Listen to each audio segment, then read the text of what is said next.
What's up, folks? Felder's here. I got my man again, Andrew. What's going on, AJ? There's a lot to talk about, and a lot of things are swirling. I know your phone's been going crazy. My phone's been going crazy. Let's start with, does this team have a plan? I guess on or off the field, really, right? Yeah, I think those are two different conversations, but they kind of lead you to the same place, don't they? Yeah, I think let's stay on the field. What do you think the plan needs to be on the field? I think that it's a combination of they got to first of all figure out if this is a rebuild or not. They started selling that last week, which I went against the narrative pretty hard because, and I could back it up. Saturday against Clemson, they get destroyed, and 6 players played all 64 snaps on offense. None of them have any eligibility left. Yeah, that's not a rebuild. Right. That's not a rebuild. So they got to figure out what they are in that sense. I think if they would have said, okay, this is a rebuild and Bryce Baker's out there and a bunch of young dudes are out there, the fans would have said, okay, we're going to take our licks, but let's see these guys play. Instead, when you throw 6-year seniors and 5th-year seniors out that came from all over the place and didn't originate in Chapel Hill, I think it's a real tough sell for fans. I think it's very easy for fans to bail, and we've seen them do that. So they've got to figure out what their mission over the last 7 games is, and I'm not sure that they know because Belichick, I asked him if it was a rebuild after the game and to what degree, and he wouldn't go there. And then we get Jordan Shipp, and he says, no, I'm not going to rebuild. We're trying to win every game. The messaging is awful until that comes together and they have an actual plan moving forward. I think it's hard to see this team having any kind of success in winning any fans over from a purely football perspective. I love that you because this is what I'm hearing from my teammates. The same thing. I'm hearing that there is no cohesion. They don't have a plan. It looks like they don't know what they're doing. And one of the biggest things, and I think about this, going back to a guy that worked for Belichick, actually, Charlie Weiss, he said, we'll have a schematic advantage in every game that we play in. And we can talk game plan, but let's go to halftime. Coming out of halftime, this team it's been rough on both sides of the ball. Yeah. That's all you have to say. That's good. That's fine. That's it. We don't have to go.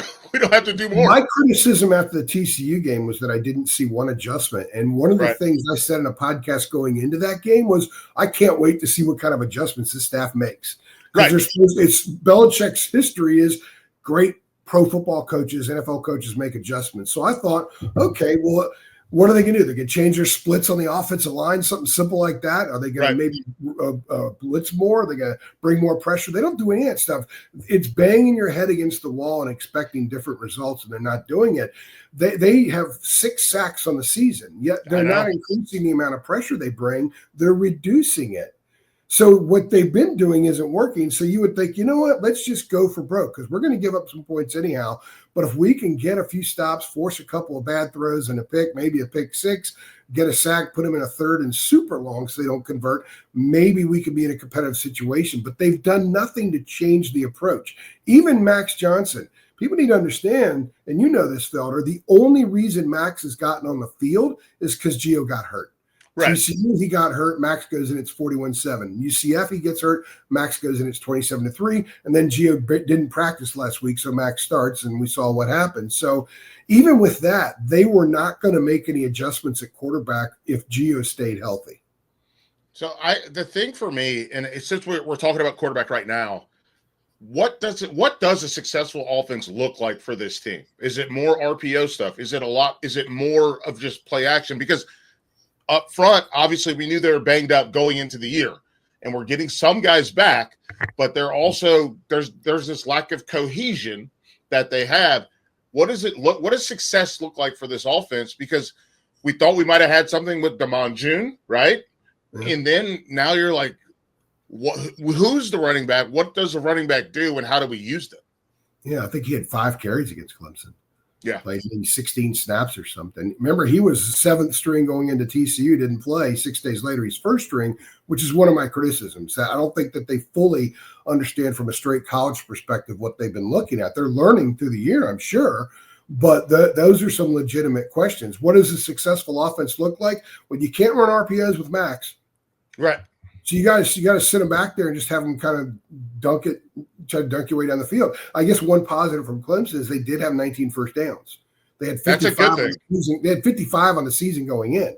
Gio wasn't moving the chains at all. They, at least with Max, you could see him go through his read some, and he's 6'5", so he can see. And I think Jordan Shipp can be a phenomenal possession receiver. I know he doesn't like that term, but you can make a lot of money at the next level being a great possession receiver. And I think that's sort of the way that they need to use this offense. Pick your way downfield, keep the defense off the field, try to shorten the game, so to speak, like some basketball teams that hold the ball do, and see if you can be in competition to actually win a game, a lower scoring game toward the end. That, to me, is their only hope. They're not going to outscore anybody. I don't think the special teams is designed to win games. I think they're designed not to lose games, which is usually the case, but I don't think that they have the personnel to win games through special teams. So they're going to have to dink and dunk their way. They're going to have to figure out, okay, if they can run in this game or not run in that game. I think it's a giant challenge moving forward. Every game on the schedule, including Stanford, I think is an uphill climb for this team based on what we've seen through 5 games. So last week, when I did my video for last week, I talked about the third downs. But the third down problem is it's a symptom of a larger disease. Where at that point, this is from previous to the Clemson game, but we were 106th in scoring offense. We were 134 out of 136 in total offense, 124 in pass, 113 in rush, 85th in red zone, but we did have a high completion rate. The problem for us with the red zone was 11 attempts going into the Clemson game. Yeah. 11 times you get to the red zone. That's where third downs come in to me. I think that's the most important thing. You have to convert your third downs to get to, and I had a coach tell me one time, he goes, third down is the most important down in the game. For both sides. If you can get them off the field on third down, which you're not doing great right now, but to keep it on the offensive side, if you can convert your third downs lead to red zone trips. Red zone trips lead to points. Points lead to wins. And that's the thing I think we've got. Like that's have you ever seen The Patriot, the movie? Yeah, no, not. No. It's a Mel Gibson movie, and he's not a great guy, but he does say something that resonated with me, and it was aim small, miss small. And I think about everybody wants to do explosive play, but if you just make the regular play, if you can go 4, 4, 4, that's a first down. Yeah. 4, 6, 5, that's a first down. And that's where you have to live, I think, with this team, with the roster that we have to aim small, miss small. And that's something that I think that we should be doing, and we have to find a way to do it with the pieces that we have. And that's going to be something like, does that make sense to you? Like, yeah, and to your point, I got a couple of numbers I'll throw at you. To your point, that I think they've only completed 18 passes all season in which the ball has traveled 10 yards or more. Air yards, yes. Line of scrimmage. The other thing is in 49 full possessions, and that's not possessions that end because the half ends, okay? 49 full possessions, only 14 times they've gotten 140 yards. 5 of those were in mop-up duty when they were blown out. That means 8 in regular game time.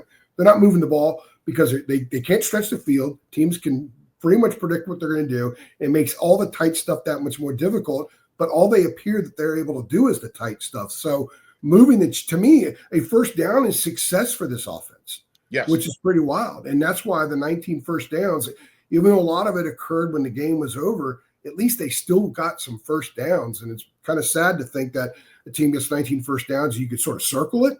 But I do think if there's anything you can build on from that game is the reality that Max can at least see some stuff.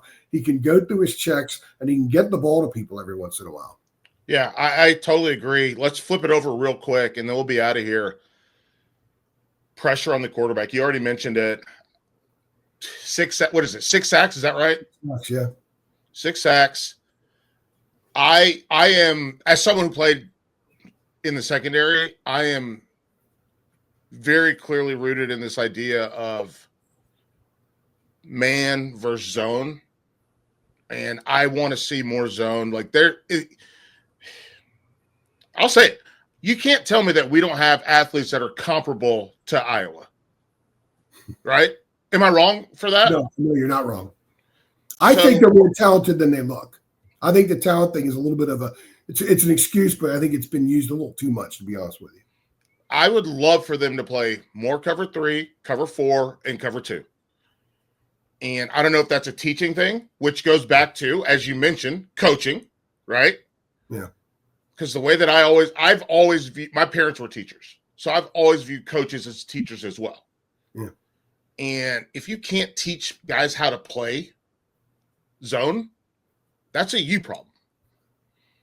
So I would love to see them do a lot less traveling across the field with motion, which that's a dead giveaway, right? Like, hey, yes, it is. You're running with him. Why? Oh, because we're playing man. Okay, got it. So I know what's going to happen, and I know that doesn't matter who it is. Doesn't matter if it's Thaddeus or if it's Marcus Allen. Like, it doesn't matter who it is.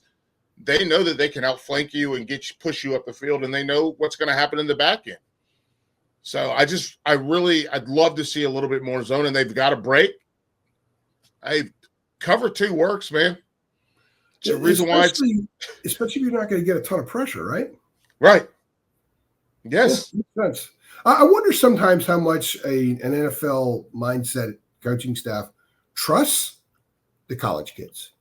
I wonder if trust is an issue. Well, he's not 27 and been through this for thousands of NFL snaps, so he doesn't know it. So we need to be really, really keep it really simple with these guys. I wonder if that's part of it as well. Well, yeah, really simple is interesting because LSU had a very big problem with this where their guys just decided to play man even when they were supposed to play zone under, I believe it was Bo Pelini. So trust is a big part of it. And you know what? I trust you, man. I trust your coverage. I trust what you do. Make sure folks know. Give them your socials so we can get those on in your lower third, and we'll go from there. Yeah, just Tario247.com is our site. Felder is a big part of what we do, so happy to have you on board. And the social, I think it's the Twitter is @Heel247. So I keep forgetting that because I'm still getting used to the new site here as we're 2+ months in. So anyway, you can find our stuff. Just look for us. You can find us. David Sisko on Basketball Sensational. Noah Weisskopf, John Henson. I'm going to be on John's podcast next week. I'm excited about that. Oh, nice. So we got a ton of stuff going on. Boom. Folks, that's the show. Thanks so much for tuning in.